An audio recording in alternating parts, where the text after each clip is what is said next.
آج ہم ذرا تفصیل سے بات کریں گے عالمی گریت کے موضوع پر، خاص طور پر جو تنقید نوبل انعام یافتہ ماہر معاشیات جوزف سٹیگلٹس نے اپنی کتاب عالمی گریت اور اس کے ناخوشگوار نتائج میں کی ہے۔ ہمارے پاس سمجھیں کہ اس کتاب کے خلاصے کے کچھ اہم نکات ہیں جن پر ہم آج بات کریں گے۔ جی ہاں، اور جوزف سٹیگلٹس کوئی باہر سے تبصرہ کرنے والے نہیں ہیں، وہ تو خود عالمی بینک کے چیف اکانومسٹ رہے ہیں۔ اچھا، مطلب وہ عالمی مالیاتی پالیسی سازی کے بالکل مرکز میں تھے۔ انہوں نے IMF، ورلڈ بینک، WTO جیسے اداروں کو بہت قریب سے اندر سے کام کرتے ہوئے دیکھا ہے۔ تو ان کا تجزیہ صرف کتابی نہیں بلکہ فرسٹ ہینڈ ایکسپیرینس پر مبنی ہے۔ ہاں، ان کا بنیادی خیال جہاں تک میں سمجھا ہوں یہ ہے کہ عالمی گریت یعنی دنیا کا آپس میں معاشی طور پر جڑنا وہ خود کوئی بری چیز نہیں ہے۔ بالکل۔ مسئلہ اس طریقے میں ہے جس طرح بین الاقوامی اداروں نے اسے آپ کہیں کہ مینج کیا ہے۔ ایسا لگتا ہے کہ یہ ادارے ایک خاص سوچ جسے مارکیٹ فنڈامنٹلزم کہتے ہیں، یعنی یہ کہ بس آزاد منڈی ہی سب کچھ ٹھیک کر دے گی، جی حکومت کی ضرورت نہیں۔ ہاں، اور دوسرا یہ کہ ترقی یافتہ ممالک خاص طور پر امریکہ ان کے مفادات حاوی رہے۔ بالکل، اور سٹیگلٹس یہی تو نشاندہی کرتی ہیں کہ اسی وجہ سے ترقی پذیر دنیا میں نتائج اکثر بالکل الٹ نکلیں۔ جہاں وعدہ تھا غربت کم ہونے کا، خوشحالی آنے کا، وہاں الٹا معاشی بحران آئے، عدم مساوات بڑھی اور لوگوں میں بہت مایوسی، غصہ پھیلا۔ یہ ایک بہت بڑا تضاد ہے جس پر بات ہونی چاہیے۔ تو آئیے اسی تضاد سے شروع کریں۔ ایک بڑا سنہرا خواب تو دکھایا گیا تھا عالمگیریت کا، ہے نا؟ جی بالکل۔ کہ تجارت بڑھے گی، پیسہ آئے گا، نئی ٹیکنالوجی آئے گی، علم پھیلے گا اور غریب ممالک اس غربت اور عدم استحکام سے نکل آئیں گے۔ اور یہ ادارے IMF، ورلڈ بینک، WTO یہ اسی کام میں مدد کے لیے بنائے گئے تھے۔ جی ہاں، کاغذوں میں تو مقصد یہی تھا۔ IMF کا کام تھا کہ اگر کوئی ملک معاشی مشکل میں پھنس جائے تو اسے سہارا دے۔ ورلڈ بینک کا کام تھا لمبے عرصے کے ترقیاتی منصوبوں میں مدد کرنا۔ صحیح۔ اور WTO کا کام تھا کہ عالمی تجارت کے اصول بنائیں جو سب کے لیے منصفانہ ہوں۔ خیال تو یہی تھا کہ یہ غیر جانبدار رہیں گے، عالمی معیشت کو اسٹیبلٹی دیں گے اور سب کو آگے بڑھنے کا موقع ملے گا۔ لیکن پھر یہ خواب پورا کیوں نہیں ہوا؟ سٹیگلٹس کے مطابق گڑبڑ کہاں ہوئی؟ دیکھیں، سٹیگلٹس کا جو مرکزی نقطہ ہے نا، وہ یہ ہے کہ یہ ادارے غیر جانبدار نہیں رہے۔ ان پر امیر ممالک، خاص طور پر امریکہ اور وہاں کے بڑے مالیاتی اداروں کا بہت اثر رہا۔ اچھا۔ تو پالیسیاں بناتے وقت اکثر ترقی پذیر ملک کی اپنی ضرورت کیا ہے، اس کے اپنے حالات کیا ہیں، اس کو نظر انداز کر دیا گیا اور ان فیصلوں کو زیادہ اہمیت دی گئی جو مغربی ممالک یا ان کی بڑی کمپنیوں کے فائدے میں تھے۔ سٹیگلٹس اسے ناقص طرز حکمرانی کہتی ہیں، یعنی فلاڈ گورننس۔ جی، تو نتیجہ یہ نکلا کہ استحکام آنے کے بجائے کئی ملکوں میں الٹا اتار چڑھاؤ زیادہ ہو گیا، اور عالمی گریت کا فائدہ اگر ہوا بھی تو کچھ خاص لوگوں کو ہوا، زیادہ تر لوگ پیچھے رہ گئے۔ میں ان اداروں کی پالیسیوں کا ذکر کیا۔ 80 اور 90 کی دہائیوں میں یہ IMF اور ورلڈ بینک کے اسٹرکچرل ایڈجسٹمنٹ پروگرامز یعنی SAPs یہ بہت سننے میں آتے تھے۔ یہ تھے کیا اصل میں؟ یہ بنیادی طور پر سمجھیں کہ قرضوں کے ساتھ جڑی ہوئی شرائط تھیں۔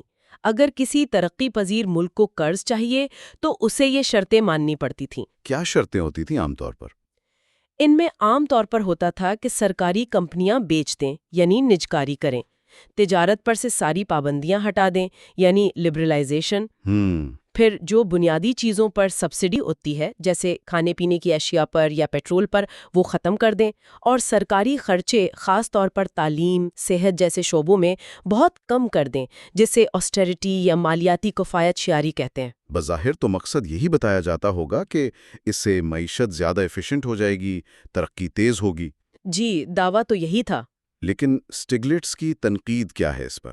سٹیگلٹس کہتی ہیں کہ یہ علاج اکثر بیماری سے زیادہ برا ثابت ہوا۔ ان پالیسیوں کی وجہ سے کئی ملکوں میں خاص طور پر افریقہ اور لاطینی امریکہ میں غربت اور بے روزگاری الٹا بڑھ گئی۔ اچھا۔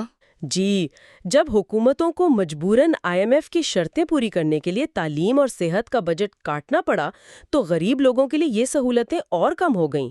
اسٹگلٹ زور دیتی ہیں کہ یہ پالیسیاں بس ایک خاص نظریے کی بنیاد پر تھیں، یہ دیکھیں بغیر کہ زمینی حقیقت کیا ہے اور اس کے سماجی نتائج کیا ہوں گے، بس تھوپ دی گئیں۔ اور اس میں وہ تضاد والی بات بھی آ جاتی ہے کہ غریب ملکوں سے تو کہا گیا کہ اپنی مارکیٹیں کھول دو، لیکن امیر ملک خود اپنی زراعت کو، اپنی کچھ صنعتوں کو بڑی بڑی سبسڈی دے کر بچاتے رہے۔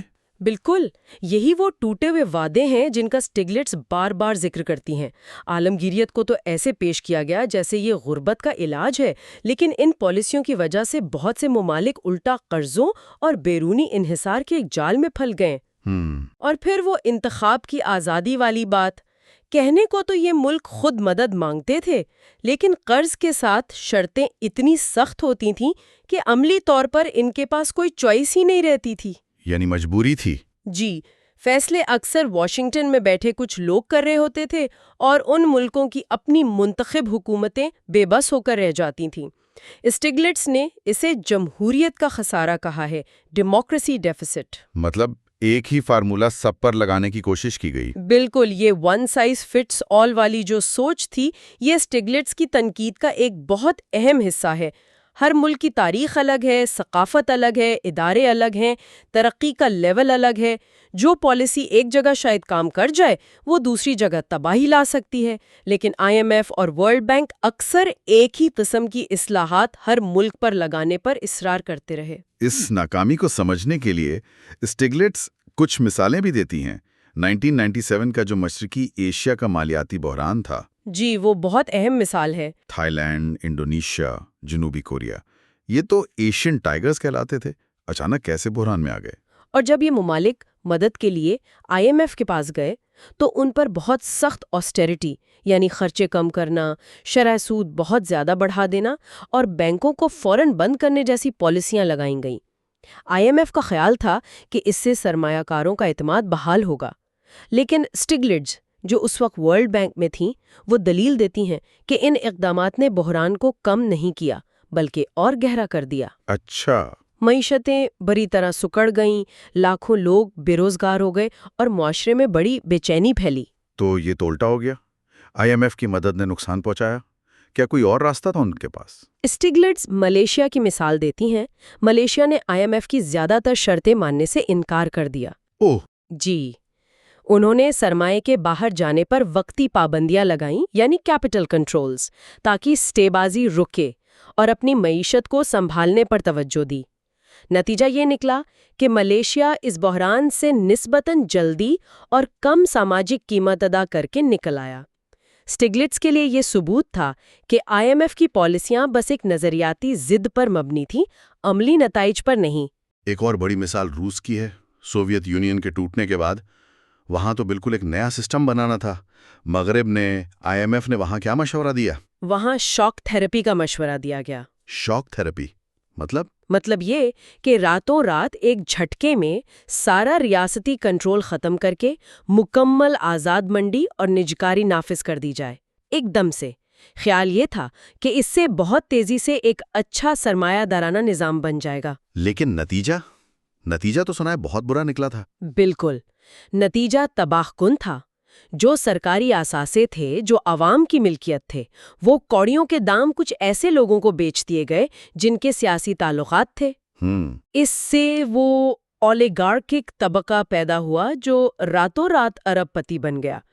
دوسری طرف ملک کی جو مجموعی پیداوار تھی GDP، وہ تقریباً آدھی رہ گئی۔ مہنگائی بے قابو ہو گئی، کروڑوں لوگ غریب ہو گئے اور مردوں کی اوسط عمر میں بہت زیادہ کمی آئی۔ اس تجربے نے تو پھر عام روسیوں کا سرمایہ داری اور شاید جمہوریت سے بھی اعتبار اٹھا دیا ہوگا۔ یقیناً، اسٹگلٹس کا یہی موقف ہے کہ روس کا بحران انیویٹیبل نہیں تھا، یہ ٹالا جا سکتا تھا۔ یہ IMF اور مغربی مشیروں کی جلد بازی، وہاں کے حالات اور اداروں کی اہمیت کو نظر انداز کرنے اور بس شاک تھراپی پر اندھے یقین کا نتیجہ تھا۔ وہ اس کا موازنہ چین سے بھی کرتی ہیں شاید؟ جی، وہ چین سے موازنہ کرتی ہیں، جس نے بہت آہستہ آہستہ بتدریج اصلاحات کی، مارکیٹ کو دھیرے دھیرے کھولا اور اہم اداروں پر ریاست کا کنٹرول بھی رکھا۔ چین نے اسی دوران بہت تیز اور مستحکم ترقی کی، جبکہ روس تباہی کے دہانے پر پہنچ گیا۔ جی ہاں، اسٹگلٹس کہتی ہیں کہ جسے آزاد تجارت کہا گیا وہ بھی اکثر ترقی یافتہ ممالک کے حق میں جھکی ہوئی تھی۔ ترقی پذیر ملکوں پر تو دباؤ ڈالا گیا کہ وہ اپنی مارکیٹیں کھولیں، ٹیکس کم کریں، ٹیرف ہٹائیں، لیکن امریکہ اور یورپ نے خود اپنی زراعت اور ٹیکسٹائل جیسی صنعتوں کو بھاری سبسڈی دینا جاری رکھا۔ اس کا مطلب تو یہ ہوا کہ مثال کے طور پر افریقہ کا کوئی غریب کسان جسے کوئی سرکاری مدد نہیں مل رہی، اسے مقابلہ کرنا پڑ رہا ہے ایک امریکی کسان سے جسے امریکی حکومت بہت زیادہ سبسڈی دے رہی ہے۔ یہ تو منصفانہ نہیں ہوا نا؟ بالکل، یہی اسٹگلٹس کا نقطہ ہے۔ وہ اسے منافقانہ تجارت کہتی ہیں۔ اس کے علاوہ جو دانشورانہ املاک کے حقوق ہیں، یعنی انٹلیکچوئل پراپرٹی رائٹس، جو WTO معاہدے کا حصہ تھے، ٹرپس، ان پر بھی وہ بہت تنقید کرتی ہیں۔ اچھا، وہ کیوں؟ تحفظ دیا، لیکن ترقی پذیر ممالک میں جو زندگی بچانے والی دوائیاں تھیں ان کی سستی کاپیاں بنانا، یعنی جینرک دوائیاں بنانا، اور ان تک غریب لوگوں کی رسائی کو بہت مشکل بنا دیا۔ یعنی جیسے ایڈز یا دوسری بیماریوں کی سستی دوائیاں بنانا مشکل ہو گیا؟ جی بالکل، بہت سے ملکوں میں جہاں لاکھوں لوگ ان بیماریوں سے مر رہے تھے، ان قوانین کی وجہ سے سستی دوائیوں تک پہنچنے میں کئی سال لگ گئے۔ اسٹگلٹس کے نزدیک یہ عالمگیریت کا ایک بہت ہی غیر انسانی پہلو تھا۔ تو اتنی ساری تنقید کے بعد کیا اسٹگلٹس عالمگیریت کو بالکل ہی رد کر دیتی ہیں یا کوئی حل بھی بتاتی ہیں؟ نہیں، وہ عالمگیریت کو رد نہیں کرتی، وہ اس کی پوٹینشل پر یقین رکھتی ہیں، لیکن وہ کہتی ہیں کہ اس کے انتظام میں، اس کو چلانے کے طریقے میں بنیادی تبدیلیاں لانے کی ضرورت ہے۔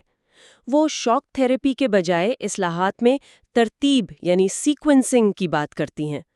ترتیب مطلب یہ کہ سب کچھ ایک ساتھ جلدی کرنے کے بجائے پہلے ملک کے اندر جو ضروری ادارے ہیں انہیں مضبوط کیا جائے، تعلیم اور صحت کو بہتر کیا جائے، انفراسٹرکچر بنایا جائے، اور پھر آہستہ آہستہ قدم بقدم عالمی معیشت کے ساتھ زیادہ گہرائی سے جڑا جائے۔ یعنی پہلے اپنا گھر ٹھیک کیا جائے، پھر دنیا سے مقابلہ کریں۔ اس میں ریاست کا کیا کردار ہوگا؟ کیونکہ وہ جو مارکیٹ فنڈامنٹلزم والی سوچ تھی، وہ تو ریاست کا کردار کم سے کم کرنا چاہتی تھی۔ اسٹگلٹس مضبوط اور فعال ریاستی اداروں کی اہمیت پر بہت زور دیتی ہیں۔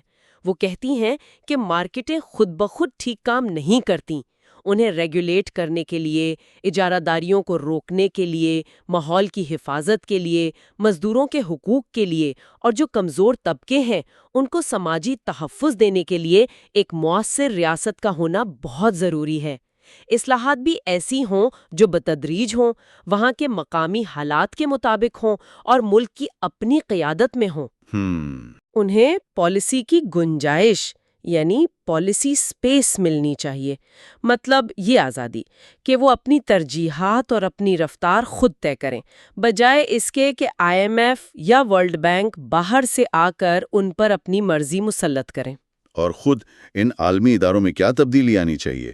IMF، ورلڈ بینک، WTO میں؟ اسٹگلٹس ان اداروں کو زیادہ جمہوری بنانے کا مطالبہ کرتی ہیں۔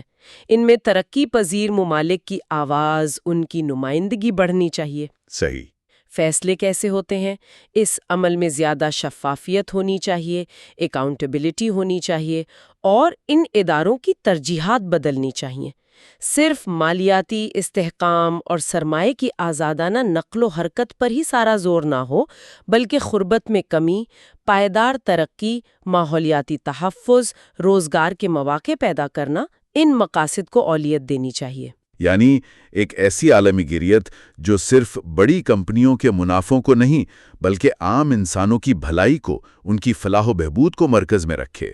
بالکل، تجارتی قوانین زیادہ منصفانہ ہوں، امیر ممالک اپنی سبسڈی ختم کریں، ترقی پذیر ملکوں کو اپنی صنعتیں بنانے اور ترقی دینے کا موقع ملے، ٹیکنالوجی آسانی سے منتقل ہو، اور مقامی حالات اور ضروریات کا احترام کیا جائے۔ اسٹگلٹس کا بنیادی پیغام مایوسی کا نہیں، امید کا ہے۔ وہ کہتی ہیں کہ اگر عالمی گیریت کا انتظام ٹھیک سے کیا جائے، زیادہ انصاف سے، زیادہ جمہوری طریقے سے، تو یہ اب بھی کروڑوں لوگوں کو غربت سے نکالنے اور دنیا کو ایک بہتر جگہ بنانے کی صلاحیت رکھتی ہے۔ تو جوزف اسٹگلٹس کی کتاب کے ان اقتباسات سے جو اہم نقطہ نکلتا ہے وہ یہ ہے کہ عالمگیریت کا جو وعدہ تھا وہ شاید خود غلط نہیں تھا، لیکن اس پر عمل جس طرح ہوا وہ مخصوص نظریات اور طاقتور مفادات کے تابع رہا، جس سے فائدے کے بجائے اکثر نقصان ہوا۔ جی، اور یہ سمجھنا ضروری ہے کہ یہ تنقید رد کرنے کے لیے نہیں بلکہ اصلاح کی ایک پکار ہے۔ یہ اس بات پر زور دیتی ہے کہ جو ادارے عالمی معاشی نظام کو چلا رہے ہیں انہیں اپنی پالیسیوں پر دوبارہ غور کرنے کی ضرورت ہے، انہیں زیادہ شفاف، زیادہ جواب دہ اور ترقی پذیر دنیا کی حقیقی ضروریات کے لیے زیادہ حساس بننے کی ضرورت ہے۔ یہ واقعی ایک اہم نقطہ ہے۔ اسٹگلٹس نے یہ باتیں تقریباً 2 دہائیاں پہلے لکھی تھیں۔ آج جب ہم مڑ کر دیکھتے ہیں تو یہ سوال تو ذہن میں آتا ہے۔ بالکل، آج کے سننے والوں کے لیے سوچنے کا نقطہ یہی ہے کہ کیا پچھلے 20 سالوں میں ان عالمی اداروں میں وہ بنیادی تبدیلیاں آئی ہیں جن کا اسٹگلٹس مطالبہ کر رہی تھیں؟